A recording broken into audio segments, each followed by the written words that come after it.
പ്രത്യേകിച്ച് അവരുടെ വിദ്യാഭ്യാസ തലത്തിലേക്കുള്ള അവരുടെ ഒക്കെ മുന്നേറ്റം കാണുകയാണെന്നുണ്ടെങ്കിൽ വലിയ തോതിലുള്ള മുന്നേറ്റം ഉണ്ടാക്കാൻ അവർക്ക് കഴിഞ്ഞിട്ടില്ല. അപ്പോൾ ആ തലത്തിലേക്ക് നോക്കുകയാണെങ്കിൽ BJP മുൻപോട്ട് വെച്ച ആശയങ്ങൾ അല്ലെങ്കിൽ BJP മുൻപോട്ട് വെച്ച പ്രഖ്യാപനങ്ങളെ അവിടുത്തെ സ്ത്രീ വോട്ടർമാർ ഏറ്റെടുത്ത് കഴിഞ്ഞു. അതായത് JDUവിൻ്റെ പോക്കറ്റുകളിലേക്ക്, അതായത് കൃത്യമായിട്ട് നിതീഷ് കുമാറിൻ്റെ വോട്ടുകൾ ഏതാണ് അല്ലെങ്കിൽ നിതീഷ് കുമാറിൻ്റെ പോക്കറ്റുകൾ ഏതാണ് എന്ന് മനസ്സിലാക്കി ആ പോക്കറ്റുകൾക്ക് വേണ്ട കൃത്യം പ്രഖ്യാപനങ്ങൾ, സ്ത്രീ വോട്ടർമാർക്ക് വേണ്ട പ്രഖ്യാപനങ്ങൾ നൽകിയിരിക്കുന്നത്. കൂടുതൽ തൊഴിലവസരങ്ങൾ നൽകുമെന്ന് പറഞ്ഞിട്ടുണ്ട്, യുവാക്കൾക്ക് വേണ്ടിയുള്ള പ്രഖ്യാപനങ്ങൾ നടത്തിയിട്ടുണ്ട്. അതായത് NDA മുന്നോട്ട് വെച്ച എല്ലാ പ്രഖ്യാപനങ്ങളിലും ജനങ്ങൾ ആകൃഷ്ടരായി എന്നാണ് ഇപ്പോൾ നമ്മൾ മനസ്സിലാക്കുന്നത്. അതിൽ ഏറ്റവും പ്രധാനം ഈ ഫ്രീബീസ് ആണ്.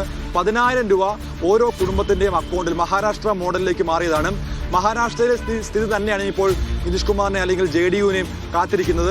മഹാരാഷ്ട്രയിൽ ആദ്യ ടേമിന് പകുതിക്ക് അവിടുത്തെ സർക്കാരിനെ പിളർത്തി എങ്ങനെയാണ് അധികാരം പിടിച്ചത്, അതിന് സമാനമായി തന്നെ ബീഹാറിൽ ഇപ്പോൾ NDA അല്ലെങ്കിൽ BJP മുന്നിലേക്ക് വരുന്നു.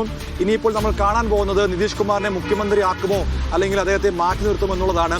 അദ്ദേഹത്തെ മാറ്റി നിർത്തിയാൽ അതെന്തായാലും കേന്ദ്ര തലത്തിൽ തന്നെ BJPക്ക് വലിയ പ്രതിസന്ധിയും വെല്ലുവിളി ഉയർത്തും. അപ്പോൾ അതുകൊണ്ട് തന്നെ അദ്ദേഹത്തിന് ഒരു ടേംസ് വെച്ചുള്ള ഒരു നീക്കുപോക്കിന് വേണ്ടി ആയിരിക്കും ഇപ്പോൾ NDA അല്ലെങ്കിൽ BJP തയ്യാറാകുന്നത്. അതിൻ്റെ അണിയറയിലുള്ള ചർച്ചകൾ ആദ്യഘട്ടം മുതൽ ഉണ്ടായിരുന്നു. എന്തായാലും ഈ ഗ്രൗണ്ടിൽ കാണുന്ന ജനങ്ങളുടെ അവസ്ഥ വോട്ടെടുപ്പിൽ വന്നിട്ടില്ല. അവിടെ നമ്മൾ ചോദിക്കുമ്പോൾ അവർ പറയുന്ന അവരുടെ ഓരോ പ്രശ്നങ്ങളുണ്ട്. അവർ പറയുന്ന അടിസ്ഥാന സൗകര്യങ്ങൾ, അപര്യാപ്തത അടക്കമുള്ള തൊഴിലില്ലായ്മ അടക്കമുള്ള വിഷയങ്ങൾ അവർ ഉയർത്തുമ്പോൾ തന്നെയും ഈ എക്സിറ്റ് പോൾ പറഞ്ഞ അതേ മുറയ്ക്ക് തന്നെയാണ് ഈ ഫലങ്ങൾ വന്നിരിക്കുന്നത്. BJP കൃത്യമായിട്ട് അവരുടെ ഇലക്ഷൻ എഞ്ചിനീയറിംഗ് എങ്ങനെ നടപ്പാക്കിയോ അത് കൃത്യമായിട്ട് ജനങ്ങൾ ഏറ്റെടുത്തിരുന്നെന്ന് വേണം ഈ ഘട്ടത്തിൽ മനസ്സിലാക്കാൻ.